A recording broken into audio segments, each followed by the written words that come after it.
Hello all, welcome back to the channel. Another video on Real Reflections here. If you do like this video, what you see and what I'm talking about, don't forget to, of course, like, share and subscribe if you haven't done so already. And of course, you can also, don't be afraid to leave a comment in the comment section, because be a part of the discussion, because that's what this is all about ultimately. So with that said, let's get into the video. This is going to be my long delayed second video of part of a kind of ongoing series that I'm going to do, where I look at kind of overlooked or lost, forgotten, underseen gems of movies that have been made from the 2000 onwards. So kind of 21st century movies. It's part of my series called 21st Century Breakdown, where I essentially just analyse and talk about, like I say, certain movies that I feel should be talked about maybe a bit more, for whatever reasons that might be.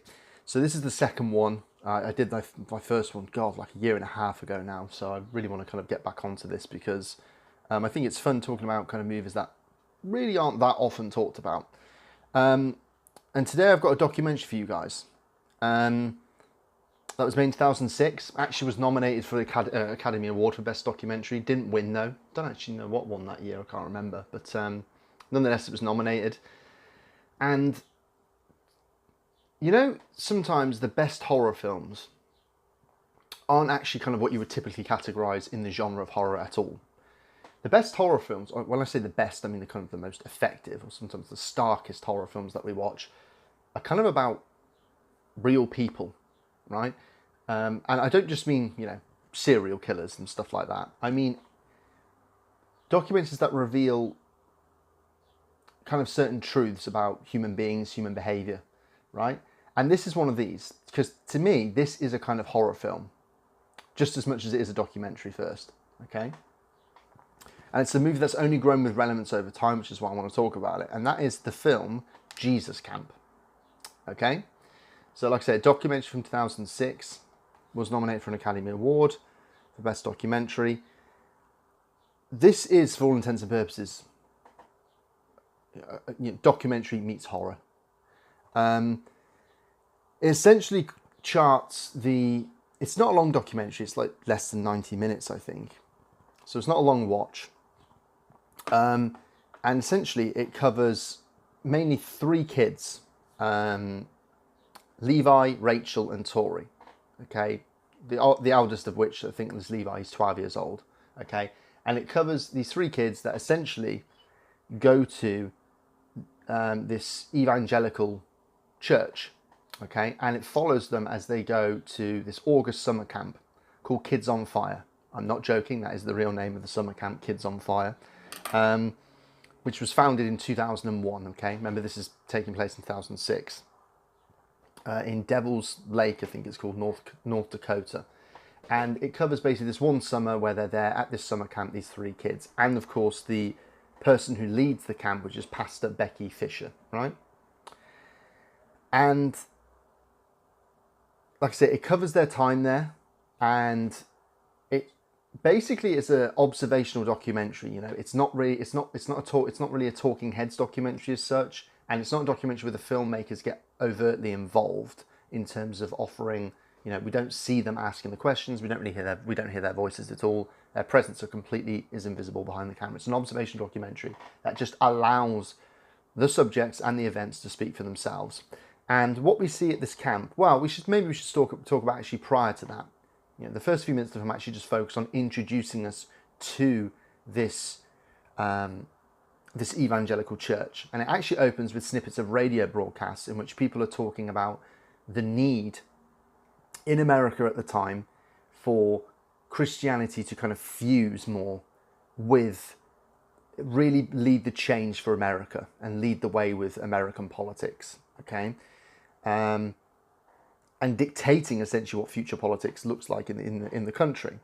And what's really interesting about that in the first few minutes is you hear the term, which is now kind of synonymous with modern politics. You actually hear someone talk about culture wars. You actually hear that term, which really struck me straight away. I was like, oh my God, like that term was being used in 2006.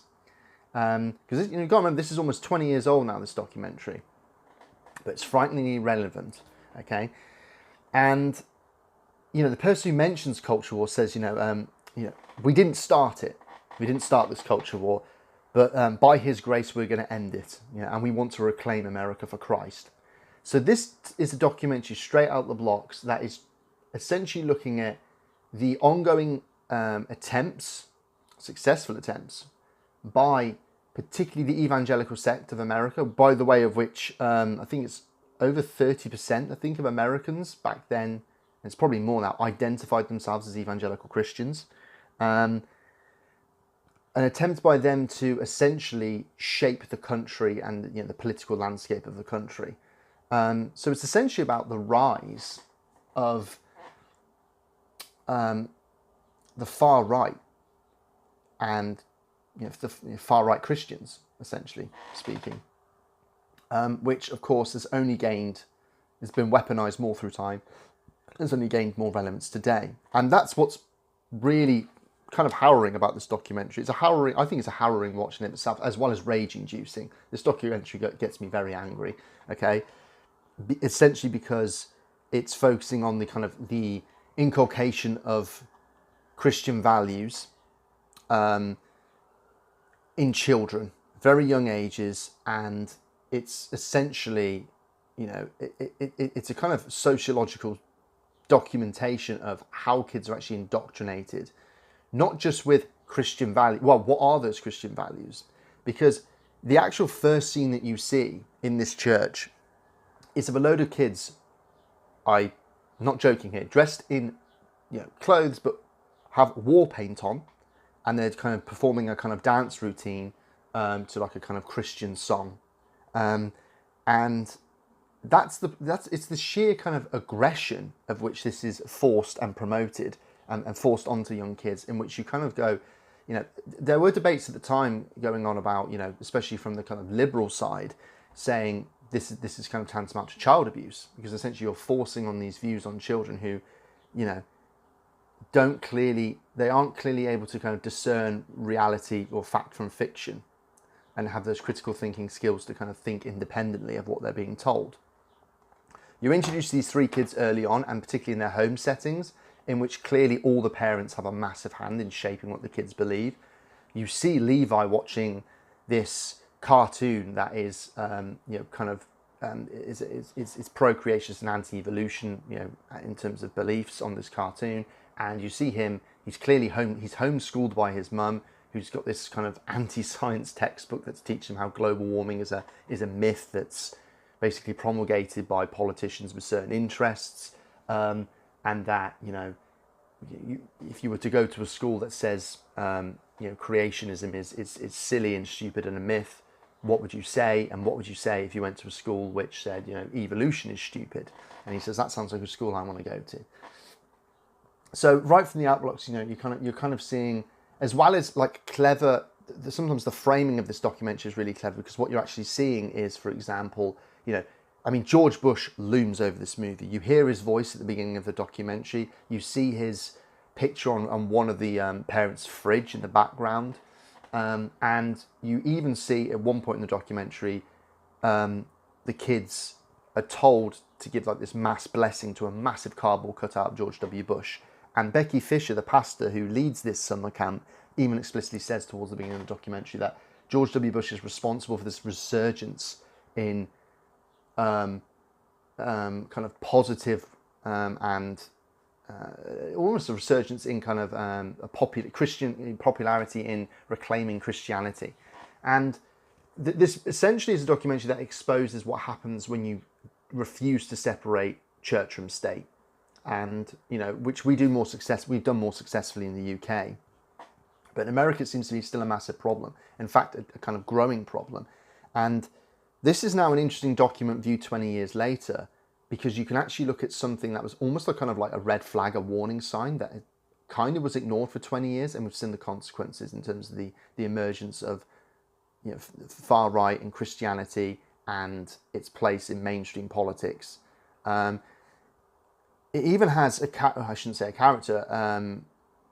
The guy that leads the evangelical sect of the evangelical church, what's his name? Ted Haggard, right? Who's the president of the National Association of Evangelicals, which I think has over, 30 million people.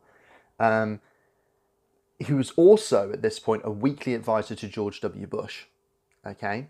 So these people that have these very out there beliefs, such as, for example, you shouldn't watch Harry Potter because Harry Potter is essentially a kind of devil worshipping character, and that they pray in tongues, and they say, I mean, Becky Fisher says at one point that kids in Palestine as young as 5 are trained to wear bomb vests and have hand grenades in their hands. So why can't we train our children to be radical in a Christian sense?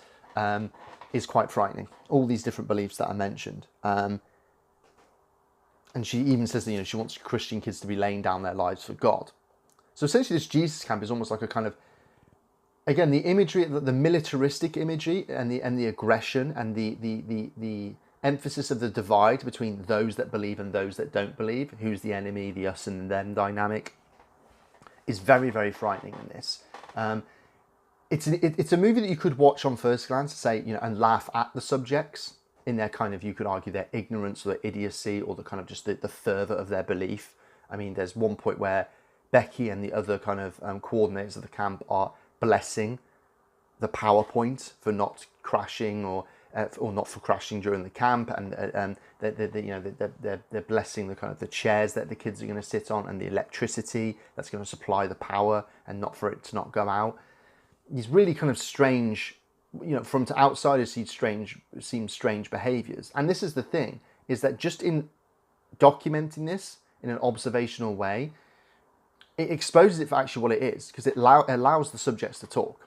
So it does no twisting. There's no real overt contrivances here. And there's no kind of preaching by the documentary, pun not intended. But it actually allows the subjects to dig their own graves, in a sense, because it shows how cultish this is. The problem is that how many people believe in this cult and how big the cult gets. Okay? And like I say, the refusal to separate religion and state, church and state in America. And the problems that has when it infiltrates mainstream democratic processes. And again, other buzzword, someone mentions Judeo-Christian values, which is another thing that kind of the far right-wing Christians like really kind of espouse. They always hide behind Judeo-Christian values to kind of justify their political stances, and in some cases their bigotry. Like things like that are mentioned in this.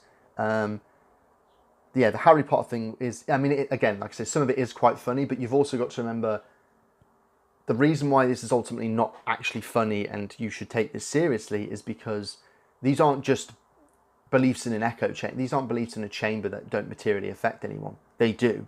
These beliefs inform the actions and indeed policies, so they inform power at high level that do materially affect the lives of other people. And we've seen that, of course, with the reversal of Roe v. Wade in America. There is a section in this where you even have the kids, they tape their mouths. They tape their mouths shut with, I don't think it says pro-life on the tape. I can't remember what it says now. I think it just says life. And they have them actually like kind of silently protesting outside of Washington, these kids, which is, again, quite crazy to watch, really.